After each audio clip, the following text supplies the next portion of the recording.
Quezon City, lumubog sa baha kahapon. Lalo na sa mga lugar na nag-viral sa Elliptical Road, Mother Ignacia at Maginhawe Street, hindi madaanan dahil sa biglaang buhos ng ulan kahapon. Bagong low pressure area o LPA sa silangan ng Samar binabantayan ngayon ng Pag-asa. Hindi pa inaasahang magiging bagyo pero patuloy ang malalakas na ulan. Habagat o low pressure area magdadala ng 50 to 100 mm na ulan sa lugar ng Bicol, Visayas, Mindanao at ilang bahagi ng Luzon hanggang Martes at may banta ng flash flood at landslide na matataas. Magandang araw Pilipinas! Ito ang Pilipinas weather ngayon araw ng Linggo, August 31, 2025. Narito ang ating update sa panahon. Pero bago ang lahat, huwag kalimutang mag-like, share, and subscribe sa ating channel para lagi kang updated sa panahon. Salamat sa iyong suporta. Mga kababayan, kahapon August 30, tumigil ang trapiko sa Elliptical Road ng Quezon City dahil sa abot bewang na baha. Matapos lang ang halos 2 oras na buhos ng ulan sa Mother Ignacia Corner, Samar Avenue, makikita sa video na halos bubong na lang ng isang pick-up truck ang nakalitaw. Maging ang Maginhawa Street, Minharin, bandang alas 2:15 ng hapon. Ayon sa Pag-asa, naglabas sila ng thunderstorm advisory pasadong 1:52 ng hapon na tatagal ng 2 oras. Totoo nga, hindi pa umabot ng 2 oras pero naparalisa na ang ilang kalsada. Mga kababayan, ganito kabilis ang epekto ng localized thunderstorm. Walang bagyo pero parang signal warning ang epekto ng ulan. Isang paalala na kahit walang tropical cyclone, pwedeng magdulot ng sakuna at biglaang buhos ng ulan. Ayon sa Pag-asa update, may binabantayang low pressure area o LPA na nasa loob ng Philippine Area of Responsibility na nasa layong 520 km silangan ng Giwan, Eastern Samar. Good news muna mga kababayan, hindi ito inaasahang magiging tropical depression sa mga susunod na 24 oras.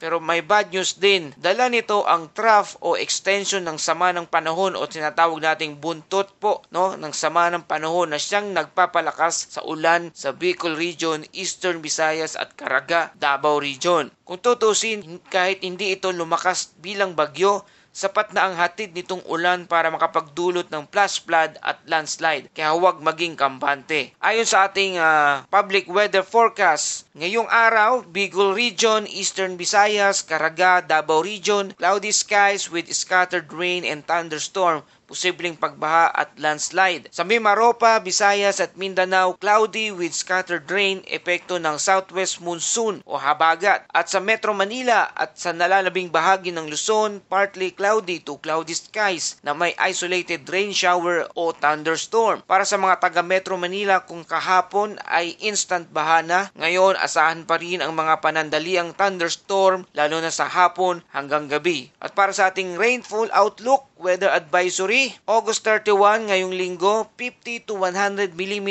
na buhos ng ulan sa Bicol, Catanduanes, Albay, Sorsogon, Masbate, Eastern Visayas, Northern Samar, Leyte, Cebu, Bohol, Dinagat, Surigao del Norte. At sa araw ng bukas, September 1, Lunes, magiging sentro sa Camarines Provinces, Samar, Biliran, Leyte, habagat rain sa Occidental Mindoro, Romblon, Aklan at Antique. At sa darating na Martes naman, September 2, magfo-focus sa Catanduanes at Occidental Mindoro. Kung susumahin, 3 araw na sunod-sunod ang heavy rain sa Eastern Luzon at Visayas. Sa karanasan natin tulad noong August 2018 at 2021, ang ganitong pattern ay nagdudulot ng landslide at pagtaas ng ilog. Kaya doble ingat po tayo mga kababayan, lalo na sa mga bundok at malapit sa baybaying dagat. Mga kababayan, ang localized thunderstorm, mabilis, malakas at hindi inaasahan.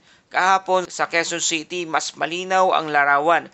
2 oras ng ulan, stranded na agad at daan-daang mga motorista ang apektado. Ang low pressure area sa silangan naman o LPA, hindi pa bagyo pero may epekto. Historical pattern, maraming LPA o low pressure area nitong buwan ng Agosto ang hindi lumakas pero nagdulot ito ng matinding pagbaha sa ilang bahagi ng Metro Manila. Ang southwest monsoon naman o hanging habagat ay parang sponge ito. Kapag may low pressure area o LPA, mas hinihigop ang moisture, mas malakas ang pag-ulan. Hindi lahat ng dilubyo ay may pangalan. Minsan ang walang pangalan tulad ng low pressure area at thunderstorm ang mas delikado. Kaya naman mga kababayan, ito ay isang paalala mula sa ating Bible verse for today, mula sa Isaiah 41 verse 10.